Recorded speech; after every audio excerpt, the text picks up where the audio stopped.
am about to sit down and settle my auto accident claim with the insurance company. Who goes first? Do I tell them how much I want first, or does the insurance company tell me what they will pay first? And that email question comes from Cara.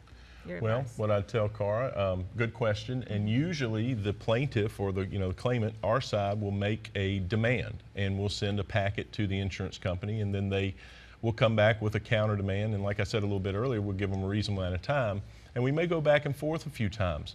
But it's important that you hire somebody that kind of knows what's going on, that has done a lot of these, because we keep a database, we know what these cases are worth, and the insurance company knows what this case is worth.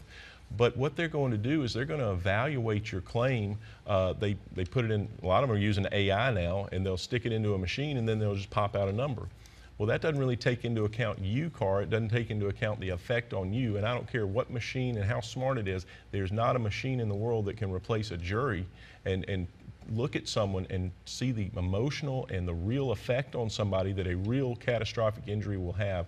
And I hope that we never get to the point where we're trying to replace a jury, because it's one of, I call it the great equalizer. It's the one thing that we have left that can really balance the scales for you, the scales of justice, whatever you want to call it, make it an even playing field to where people that don't have a lot of status, don't have a lot of money, can go into court and get some sort of resolution that's fair.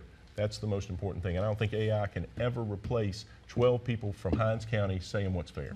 And you mentioned status. How much does that play a role? Does it, play a role sometime when we go into these courtrooms? Well, it can. And what's who really amazing is that you see, some huge international corporation that has done something wrong get hauled into Hinds County, Mississippi, or some county, maybe outside of Jackson area, and to have to account for what they've done. And the people here are smart. And they'll render some justice if it needs to be done. All right, great advice again. And we are taking a break right now, but if you want your legal questions answered here on LawCall, go to forthepeople.com or to lawcall.com/Jackson to email us anytime. Okay.